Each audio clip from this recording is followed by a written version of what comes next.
I'm going to do a hypothetical for you. So with, okay, so here's the option, right? You've got two options. You could let one of your parents, Oh God. you could decide, your mother or your father, get into a car crash where they're not seriously injured, but let's say they get like some whiplash or something, and they have to they're basically at home for 2 weeks, flat on their back, and can't do much. And they also have to go through all the bullshit that comes with a car crash, like the insurance, lodging a form, getting your car fixed up. So no serious injuries, but just the shock and the 2 week recovery that comes with that, and potentially the fear that comes with continuing to drive after you've been in a minor crash. So you could choose that for them, or they don't have to do a crash if at your workplace you take a shit on the floor. and okay, so here's the stipulation, right? It has to be in the place where your desk is, so like where you usually are, but it doesn't have to be right near your desk. Like it could be by the door. It just has to be in the same room in which you work at. So yeah, like what would you choose? You have to take a shit on the floor, or you have to let one of your parents get into a minor car crash. What are you choosing? Here's the thing, for the sake of art, because like as a whole, Japanese society, it's all about not being confrontational, like not bothering one another, respecting people's personal space, like not doing anything to stand out, like basically trying to be as invisible as possible. Like you use the subway in New York, it's a fucking nightmare. In a lot of countries, it's loud, it's uncomfortable. There's people listening to music without their headphones on, and it's really annoying. In Japan, people stand still, and like it's like, I'm invisible, don't look at me, don't look at anyone. So just to see how Japanese society would react if I were to suddenly just take a shit on the floor. And to stipulate, you don't have to do this in front of other people. Like you could, let's say you'd have a 24-hour window to do this. So you could get to the office early and decide to do it before people had got there.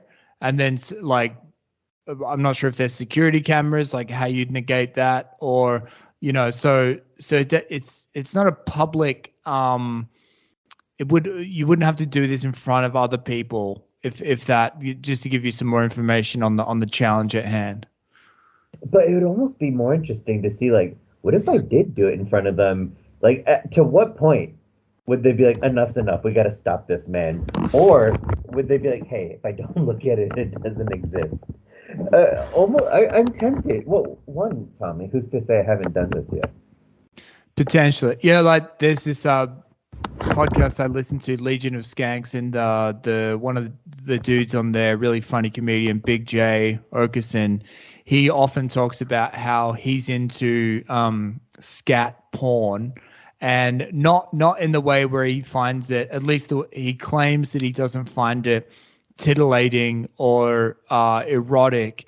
He likes watching it, seeking it out, where girls will defecate on camera purely just from almost like I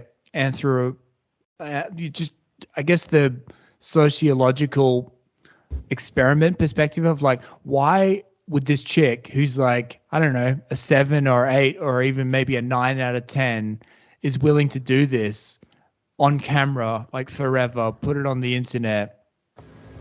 It's one thing to have sex, but at least you can kind of like glamorize that in a certain way and be like, oh, I'm a porn star, and the lustful admiration that can come from that from both men and women, I believe. But to take a shit on camera, it's just kind of like this deviant thing. Whereas that same chick, because she's like a 7 or 8 or a 9 out of 10, she could work at a strip club and earn decent money, or even like do private weird OnlyFans shitting stuff where it's like a private videos or like, but some women like choose to do that, and he's just like fascinated by the fact that they would be willing to do that and kind of like trying to deconstruct what's going on in their mind to greenlight that type of behavior. It makes you wonder what was the conversation that took place before Two Girls, One Cup was filmed. Yeah. Like, how formal was it? Were any questions asked? Were they specific? Was there a storyboard? It's like don't throw up yet. Like, I know you're going to be tempted to, but you have to wait. How many like what ended up on the cutting room floor? You know what I mean? Yeah. Like, at what point was it like, nah, it's not. The texture isn't right, or I don't like the color. Because here's the thing: there's being a pervert, but then there's like just things that your body reacts to. And I remember the first time I got conned into watching that. I was like 13 or 14, and I felt sick. Like, my friends were like, "What? It's not that bad." But for me, watching that video, I was on the verge of puking. Like, it was pretty bad. I felt like I could smell it, and obviously it's a stinky video. The thing my takeaway from there is that like Two Girls, One Cup, that is almost like the Citizen Kane of those type of videos, right? Where it's renowned. There's something in the editing, or honestly, it's probably like I don't exactly recall, but I think it's the attractiveness of the women. They're pretty hot, so I think it's not just like two skanks doing it. It's like you think it's going to be something else. So there's an element of misdirection that's happening, or just preying on the fact that men are simple creatures, and you get women who are attractive enough will fucking be extremely invested in what's happening. But that's the Citizen Kane where it's shared, and I don't know whether that's a good thing or bad thing. It's probably a terrible thing for the people involved in that video because it's become so big, ubiquitous. You can't live that down. But just the amount of like thousands of other videos of that ilk which never made an impression yet are still out there on the internet, and people in those people's lives would know about somehow. And yeah, I just, even the concept of like new porn is pretty fascinating. Like, I think that there's a Hannibal Buress bit about it where he's like, yeah, why are they still filming it? Like, haven't we got it at this point? Like, what's the novelty of the new? I guess it's it's fucking crazy how insatiable we are for that industry. Yeah, I mean, it's a pretty limited genre, which is why Two Girls, One Cup exists. Like, it gets more and more extreme. It starts catering to different fetishes, but even then, the end result is more or less the same. It to me, it's only gonna get more interesting. Like, once we meet aliens and like different species start getting involved, like, it's gonna be like, holy shit! Did you see what this like trifectalon from Yadavin 4 can do? It's like, this what? It's like you start sending your friends video like, look what this fucking tentacle monster can do. What's the current status of pornography in Japan with like the blurring of parts? Is that still a something that happens with Japanese porn? Yeah, I don't know what the law is there. And there's a show on Netflix that's newish called The Naked Director. And I think it's about like the beginning of porn in Japan. I watched a couple episodes and I don't know, it's kind of boring, so I stopped. But I think Japan's weird. There's a lot of things that the more you talk about it, the more it doesn't make sense, and people try to claim it does.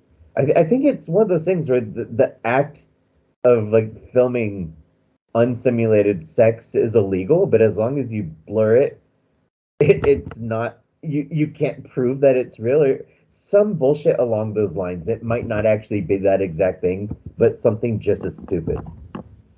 When I was living in Colombia, you naturally tend to congregate with other people who are like also expats, mainly just due to the language connection. And I found it interesting being over there, and that like there were certain people who seemingly hated being in Colombia and Colombian culture, and maybe they were like marooned due to like financial reasons or whatever, but yeah, that there would be some people who would like just incessantly complain about all parts of Colombian culture and how different it was and like how annoying. And for me personally, even though there were some like nuances which were a little frustrating at times, I liked the whole novelty aspect and the fact that I was able to be a fish out of water and like be a part of something different. And I was still able to kind of like live the life I wanted to. But have you met many of those people in Japan who are kind of like they're foreigners who are there living there, but just complain about Japanese culture all the time? Um, man, so with expats, there's always a certain like level of weirdness to them, regardless of who they are, what their motive So is. true. Yeah. Like I don't know, just to up and move to another country when you don't have to is kind of weird, right? Yeah. It's like a lot of people they're refugees, they're just, like for a better life. Like most expats who come here, it's like to teach English or to do something pretty fucking stupid where they're not gonna really get paid that well. They're probably not gonna get treated that well. With Japan though, a lot of people come here. I don't want to say for the wrong reasons, but for silly reasons. Like a lot of people are obsessed with anime or like that type of culture, manga, anime culture, but they don't really. They come here and they just kind of stay inside and play video games all day. So them being in Japan, it really doesn't mean anything. They're not really experiencing another country. They don't go out and drink. They don't try to meet Japanese people. For me, because this isn't the first like different country I've lived in, I'm kind of world weary. So I'm aware that like a lot of people they have blinders on. They kind of look past all the bad things and they kind of like Jesus, I always fuck up this word. Fetishize. Fetishize. That word sucks. Fuck that word. Fetishize the country. And they wear rose tinted glasses where everything's perfect and they neglect the things that kind of suck. And Japan, like on paper, is amazing. Like as a tourist, like there's all this weird neon lights, great food. Everything looks like it's in some like wacky video game world. But if you work here and like live here permanently, there's a lot of stress. There's a lot of needlessly difficult things, a lot of like bureaucratic red tape and things that should be simple that take forever to do because people are just slave to routine here. They're not particularly flexible. And even though things could change, the go-to answer is that's just the way things are. Like, so much of the world, things are done online. Like you could take care of things with one click. And Japan is like really technologically advanced in places it doesn't need to be, like toilets. But when it comes to like paperwork and getting important things done, you have to go from office to office and fill out packets and piles of paper. And it's really fucking frustrating. So for me, I might be one of the foreigners complaining, but I think that's something worth complaining about. A complaint that other foreigners have is like, oh, it's so hard to make friends here, even though I speak hella good Japanese and I like anime. Like, dude, most Japanese people don't like anime. Like, I haven't really had any who give a shit. They're mostly into baseball. They're normal people. They like normal people shit. That's like I don't know, some random dude from Bangladesh coming to the U.S. and thinking he's going to be the most popular guy because he watches John Wayne movies. What at the moment in the US there seems to be like at least a partial bit of chatter because after the war kicked off in Ukraine there was obviously lots of talk about the war, and then maybe for the last 3 or so months it's been pretty quiet, not much coverage, just kind of like, which has been eerie almost. But now last couple of weeks people are fleeing Russia because Putin's going to start conscripting people, and then like seems like Russia are incurring pretty bad losses.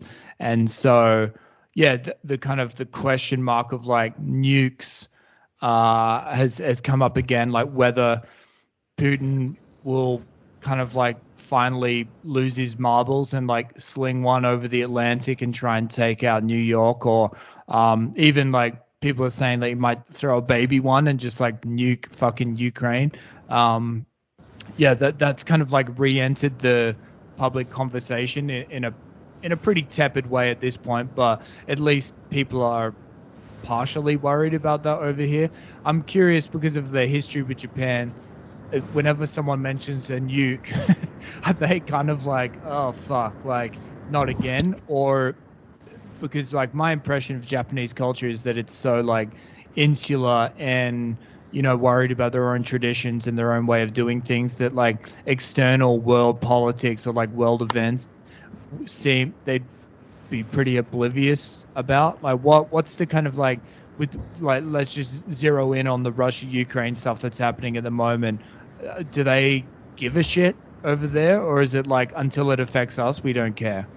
Dude, even when it does affect, trying to get an opinion on anything that's happening from a Japanese person is like trying to herd cats. Whenever I find out about something that happens in Japan, it's from a foreigner. It's from like my mom or someone in the UK. Like when Abe died, I told my colleagues about it and they didn't seem to give a shit. Yeah, And you that's not mentioned to say that. they don't give a shit, but they don't show it. And so recently, like yesterday, the day before, North Korea fired a missile over Oh Japan. yeah, little fireworks show over Japan, right? Yeah. Again, I found out via my mom. I didn't hear a single thing from any Japanese people. And about the war in Ukraine, like in one of the downtown areas, I don't know if it's still there, but there was a flag saying, "We stand with Ukraine" in Japanese. And like officially, like Japan has its own turbulent history with Russia, and kind of like whatever the Western narrative is, Japan kind of goes along with. But in terms of like day-to-day conversations, I don't ever hear Japanese people talking about the war in Ukraine. Yeah, well, I don't know. It's potentially because yeah, I think we've discussed this before, but over here with like the news or whatever, I don't. If it doesn't impact your life, your day-to-day life, should you even be talking about it? Like if you don't have an ability to change something, is being aware of it useful? Well, man, that's that whole thing where I think the fact that the internet gives us unlimited access to anything you could ever want to know. If you want to know who the current leader of Zimbabwe is, you could Google it and you'll find out. If you want to know how many people died in the first Iraq war, Google it, you can figure it out. If you want to know the girl's name from Two Girls, One Cup, you can Google it and figure it out. You could probably even find out like what university they went to or what their like IMDb pages. I don't know. It's information overload, and I think, at least for me, I tend to focus on the negative side of things. And what sells negative headlines? It freaks people out. When COVID first started, oh, toilet paper is going to run out. And then it ran out because people heard it's going to run out, and all the crazy people started buying mountains of toilet paper. So I think it's good to be informed, but at what cost? Like, what does it do to your mental health? Like, how much? And also, you only have so much energy to spare. Like, I believe in having empathy, but at a certain point, I hear a story and I'm so focused on what's going on over there, and I hear about something over there, and I'm like, do I give a shit? Nah, not really. When you like research stuff you're writing, do you like try and funnel actual kind of reality into your stories, or do you just use it as a jumping off point? Because I find that that's like a weird, tricky balance where I try and have like an element of like realism with stuff, but then I also don't want to be a slave to how things actually work, because I'd rather be like, no, I want to tell my like fucked up story that's of paramount importance. But then I kind of find that I am inspired by like actual events and kind of like the reality of the situation. So I try and do a weird hybrid thing because, and I feel like Google is very dangerous from a writer's perspective because, there are some people who are like, oh, just turn Google off. Just have a Word document open. Don't have connection to the internet. And I think, yeah, that's all well and good, but like, it is a tool. So sometimes I've tried that approach where I'm like, yeah, just a blank page, just try and figure it out. But then I kind of feel like I'm doubling the work for myself because I have to go back and Google it later anyway to be like, oh, how does the Northern Lights actually work? You know, like how, you know, because there's one thing to have like a you know, just draw inspiration for something. But then if you're going to, you know, you want to use something in a story, but you're not 100% sure how it actually fucking functions. You're like, well, I'd like to know how it functions so I can use it for my own. And hence Google is useful. Like, so how do you use Google with putting your stuff together? Well, what's funny, you're talking about like research and if you're writing a story. So for people like us or indie authors, like a lot of the initial readers are acquaintances, friends of friends, or just people we reached out to who have book blogs. So it's always weird when someone who has no connection to you at all, that you've never met before, you've never spoken with, they're not someone that like you sent a copy of your book to, reads your book and reviews it, and you're like, who the fuck is this person? How did they hear about it? So Yeah. this was recent too. Like my second book's already out, but a couple months back, there was a pretty negative review of my first book. And like one of the things that stuck out was this isn't verbatim, but it's something like poorly researched or not researched at all. Like, what the fuck are they talking about? What was it? Like, what part? And, you know, if they don't like the book, they don't like the book. That's completely fine. But that phrase stuck out to me. I was wondering, like, what part wasn't, like, researched in their mind? What did they think was like, yeah, it's just those facts don't add up. Because for me, I care more about feeling than facts, and that's not some like Ben Shapiro diss or anything like that. What I mean is, it facts matter to an extent, but I'm not writing like hard science fiction or like some like hardcore, like super detailed spy novel. It's about the characters and like how they feel, and obviously, like I'm not going to be so egregious that if a story takes place in the year 2010 and there's a flying car, that's just like, well, no, that doesn't make sense. But if I accidentally like describe a gun that carries X rounds and I write that it has Y rounds, I'm not going to lose sleep over that. Like, because that detail doesn't matter. It's not a gun manual. It's not a story where like the gun is super crucial to how the story plays out. It's about the characters' reactions and interactions with one another. Some of these gurus on YouTube. I think there's actually one like very, very popular science fiction fantasy author guy, Brandon Sanderson. He's this big fucking rotund Mormon guy. I think he's some Christian persuasion, but yeah, I did not know that. Yeah, well, yeah, he's like a really popular fantasy writer guy, and he's got a ton of YouTube videos of like how to construct a plot, you know, like and how to kind of outline and things like that. And I feel like those, if you do write kind of genre books, they would be useful because like there's a formula at play there, and, Sure. and people who read those books want you to execute a formula, like put your, it's kind of almost like these weird same tropes and I guess kind of like same type of characters but just different names and different setting or whatever, and it executes the same thing. Whereas like I don't know, I found that like the whole concept, I hate the hero's journey. I think the hero's journey is just the most complete it's so like, if you can make anything into the hero's journey, and so therefore I feel like it has no value. Like people leave the house and then they come home and they've learned something. It's like, yeah, of course, that's fucking everything. Of course it is. And so I think that like it's useful to learn about that stuff, even if you just want to kind of subvert it a little bit. And it depends what type of like artist you are as well. Like some artists, it's like calculated and they want to follow a formula and they're trying to like make everything balanced. But then I don't know, it's kind of like being a chef or something. It's like, how much cheese should you put in the vodka sauce? I don't know. see how it goes. Like, and Yeah, at the end, it. you're like, it seems to be ready, but maybe I put too much cheese in. I don't know. It's too late now. Like, I kind of have like a c'est la vie approach when it comes to a lot of stuff where I'm like, at the time this felt right. You kind of just going off instinct and intuition about what you feel like is a good feel for stuff. And at least for the I hope the readers who read my stuff are looking for the same type of vibe.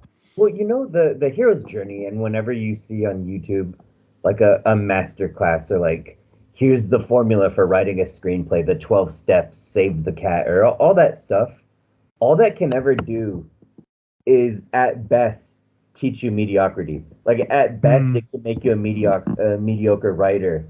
And it's kind of like Occam's razor, but some people just can write, some can't. And there's not a magic formula to it. It's just, you can. And obviously you could refine it, but people who are naturally gifted, like, they understand the formula without needing to be told what the formula is. Like, they could just naturally do it and also break the rules. Like, there's the people who benefit from a masterclass, they're all over the place. They were never going to be a good writer. They don't naturally have it. And it's like, well, you need these steps in order to even know what a story looks like. But it's like, at that point, right. Like, I think it was Jerry Seinfeld who was giving a masterclass, and he was like, rule number 1 or step 1 or whatever it was is like, all of you who are in this class to like learn how to be a stand-up comic, none of you are going to be stand-up comics because like, you've already failed. Like, you're never going to make it. And I think there's a lot of truth in that. Yeah, no, I feel the same way. It's kind of like I feel like I'm pretty stubborn about certain things. Like, for example, I feel like with the actual like stories itself, fleshing out the manuscript, I'm a complete like dictator, and I decide what's good. I decide what stays in. I decide what goes. But then, like, having an ability to kind of like cut yourself off and be like, okay, well, this is my domain. But then you bring an editor in to kind of like do what they're good at. And yeah, so like, I think that there are some like megalomaniacs or like the very rare genius person like Louis C.K. who can kind of like write, direct, edit. There are some people who are just like naturally gifted at everything, and it might take more work, but at least they'll create like extremely unique work because their fingerprints are like across every part of the process. Like, I feel like, yeah, you got to back yourself in with like your area, your domain, but then I'm also very eager to kind of like collaborate on certain parts of the process because I feel like I'm not a good enough editor to take full responsibility. And even if it's just like a sanity check on certain things where you're like, okay, I think, like, you can get negative feedback from your editor about like, I don't think this part works because I got this impression. But the editor I worked with my first book, he was like, yeah, by the way, you can tell me to fuck off at any point which you don't agree with. Like, and that's kind of something that I knew already, but it's kind of like, if you really want to create something that's yours, you got to stand by certain things as opposed to just kind of like completely homogenize and neutralize any spiky parts because one person says they didn't like a certain aspect of the story. So, man, speaking of editors, so my first book, I worked with this really lovely older gentleman who once upon a time was an author himself of like obscure sci-fi books, but like traditionally published sci-fi books. And then he decided to focus on editing. And it was almost like a psychic connection without even having to stress what I was looking for. He just did it. It's like, fucking perfect. I love it. And when it came time for my second book, I came to him again, and it was quite sad. He said, unfortunately, I'm going blind and I can't do it. But damn. Here, I'll pass it on to this gentleman, get in touch with him, and I recommend him. So I said, okay. I got in touch with that guy. I called him, and I'm not going to say his name, and I'm not even going to say anything bad about him as a person. it's one of those things where live and learn. But the second editor, he didn't so much edit the book as he wrote his own book inside my book, which meant I had to go through it and find a new editor. But what was fucked is because some things were fixed. Like for me, I'm terrible with punctuation and formatting and there's things my brain just doesn't access. Like if I was looking at someone else's work, I would spot it. But with my own work, I'm so focused on the overall big picture that as I'm writing, I don't give a fuck about punctuation or spacing or all that shit. That's what an editor's for. But because he did fix those, like, well, fuck, like I want to keep that. But he also took out like very crucial things and like things that to an editor's mind might look like a mistake, but like are things I very, very deliberately wanted in the work. Like it was deliberate. And so fixing that was such a long process. And because it was like butchered and then had to be like re-edited, but keep some of what he left, but take out a lot and rewrite it, I do think something was lost, because how could it not be if something has been touched up that many times? I think some of my original intention just wasn't there anymore. And it's frustrating not knowing what it was. It's like, I know I lost, but I don't know what it is. So that's what's scary about editors, especially online. It's just like everyone claims to be a professional editor, but what does that actually mean? It's like, what actually you worked on and what... I mean, anyone who changes something and gets paid for it is technically an editor. Yeah, I feel like especially with kind of like your first book, there is a fucking a fear, or there at least was within me, where you have like major imposter syndrome. You're like, who am I to write a book? Like, I remember when I finished my book, I was so sick to death of it and being like, I'm so acutely aware of all the failings of it that I've completely lost touch with anything that could be good, or I used to think was a good part of it. And I'm just very aware of the failings. And then like, so when it goes out into the world, I remember being like, my expectations were so low. I was just like, with everyone's fucking terrible attention span, TikTok and social media in general, I was like, if one person finishes this book, I'm gonna be so fucking happy, because I'm gonna be like, I actually held someone's attention for 5 hours or whatever it would take to read a 320 page book. And so like that happened, and then like on top of that, people said some nice things, which you completely second guess, because you're like, why are you saying nice things to me? Right. Blah blah blah. But even still, I was just like, okay, taking the first goal in mind, I held people's attention, and like from their reviews, I know that they read the whole thing because they understand the whole plot. Like achievement unlocked. I was able to do that. And then you kind of realize that, okay, it sounds crazy, but like in a weird way, you kind of are on the same level as any other fucking author in the world. It's like you're taking ideas out of your head and getting them onto the page and like putting them together in a book. So it's like then I think at a certain point, once you've got that confidence to do that, then it's really just a case of like minimizing obstacles in your life or your process to stop you from doing that. Because you've proven the concept at that point. You know you can do it, and it's a case of like, well, I want to do it again, and I want to do it better.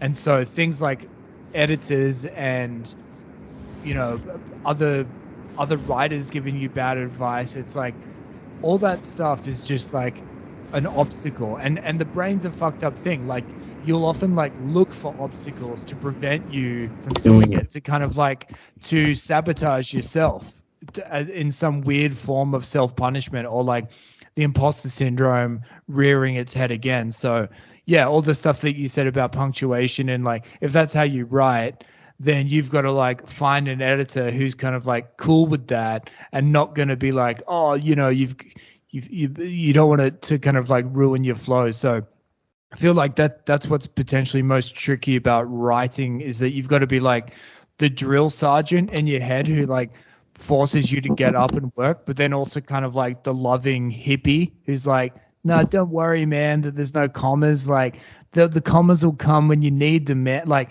you've got to be both people inside your head if you want to try and like actually work, but then also be kind and minimize or the obstacles that stand in your way.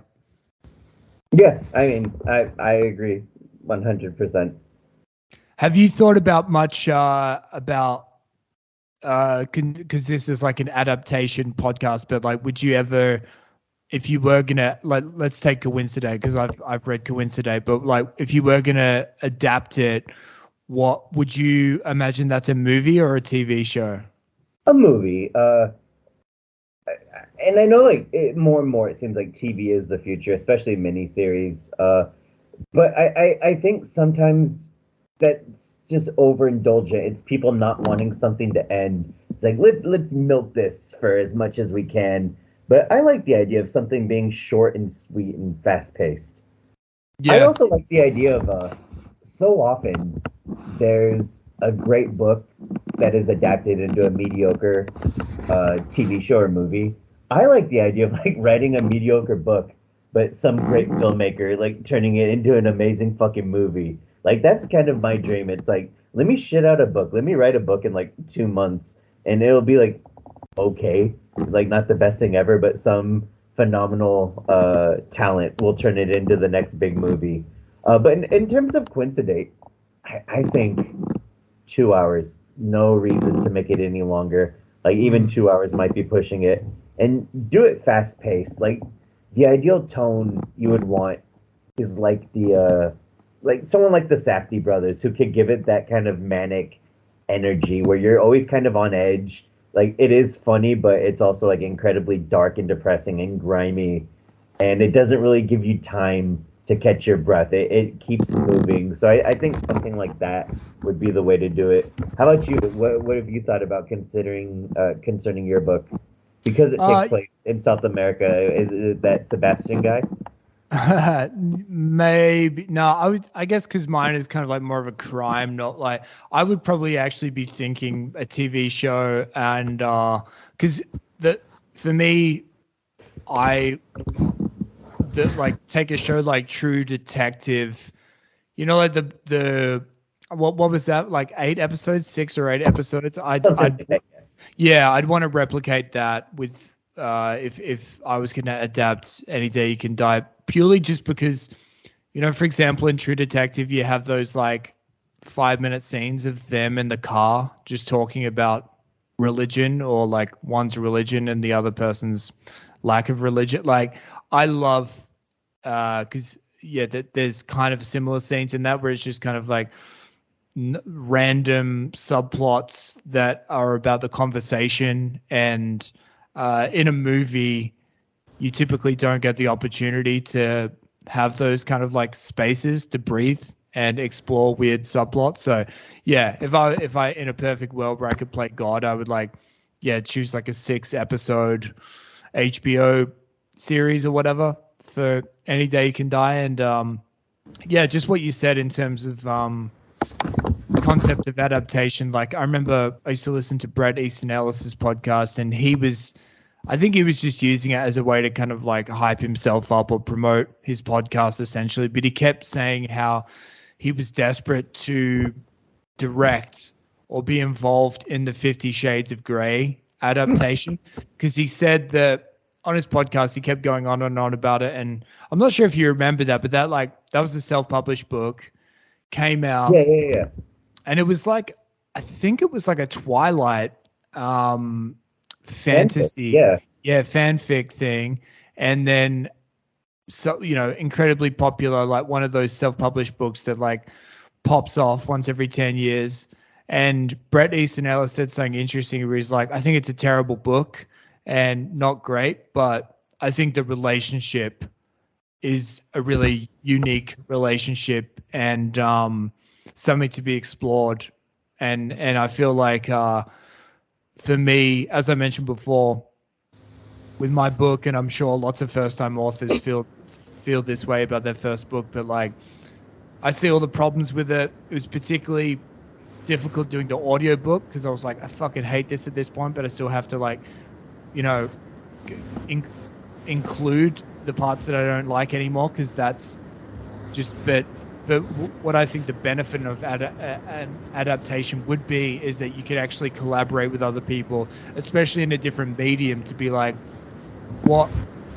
Let's keep the general gist of the story and the general arc, but like, let's fuck around with it. Like, if things that need to change to suit a story, a film, fucking go ahead and do that. So I think that's kind of. Would you, if that happened with one of your works, would you feel like someone was mutilating your baby, or would you be open for them to perform some surgery? I think, assuming money's out of the table. Look, sure. If you get enough money, who cares what they do to whatever? They can do whatever. But look, forget money for a second. Like, would you care about your artistic vision? I think like straight adaptations are quite boring because it exists in a specific medium for a reason, and like if you're just going to adapt it, then whatever the original one was is like usually the superior product. You're getting a pale imitation of it.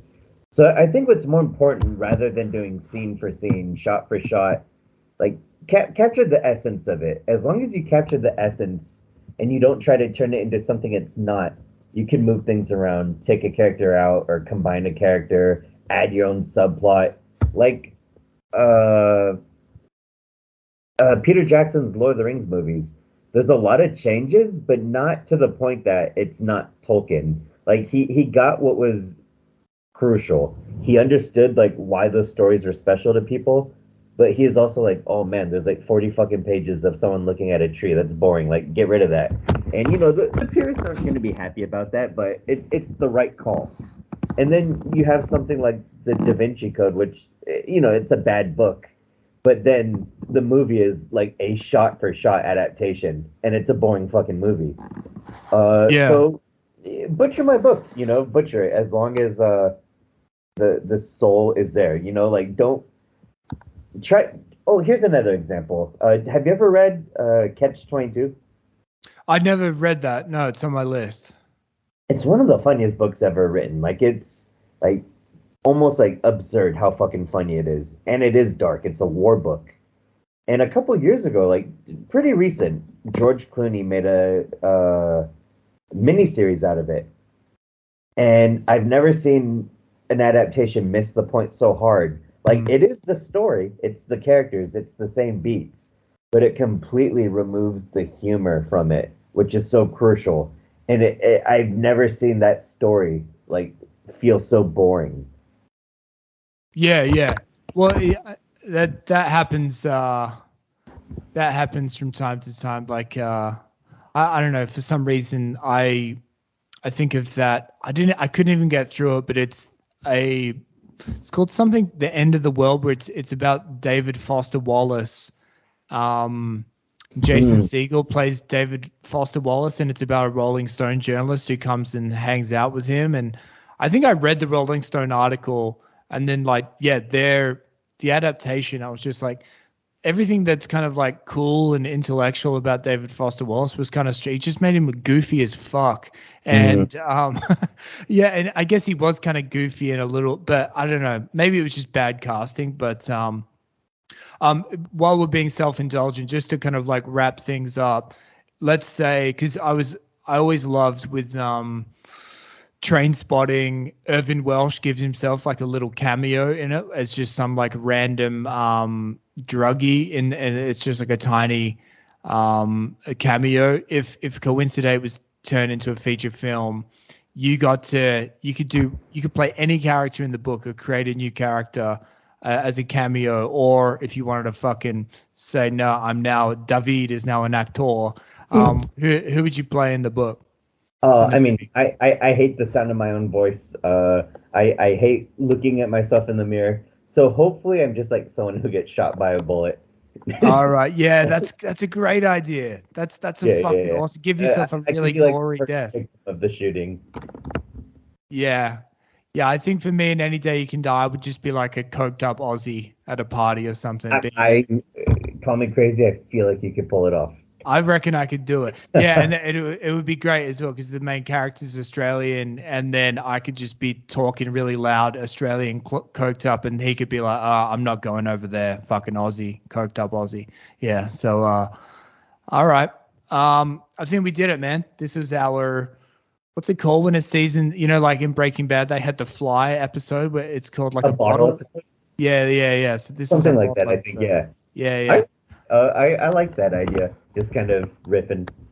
Yeah, decompress. Sometimes, yeah, we got to let the in reality, it's because we need to keep our content calendar pristine and lined up. But yeah, I reckon we had a good. It was nice to not be have the worry of a topic lingering over us for 45 minutes. So what I think is good though, to do it after the topic, because not that you and I ever struggle to talk. I think we're pretty good at just riffing. But because we've already been talking about the topic, we're in the talking mood. So to do the random one after the topic one, I think that's the way to do it. Hell yeah. All right, we'll keep this model moving forward. We'll just stop the recording. Thanks for listening, you pack of cunts.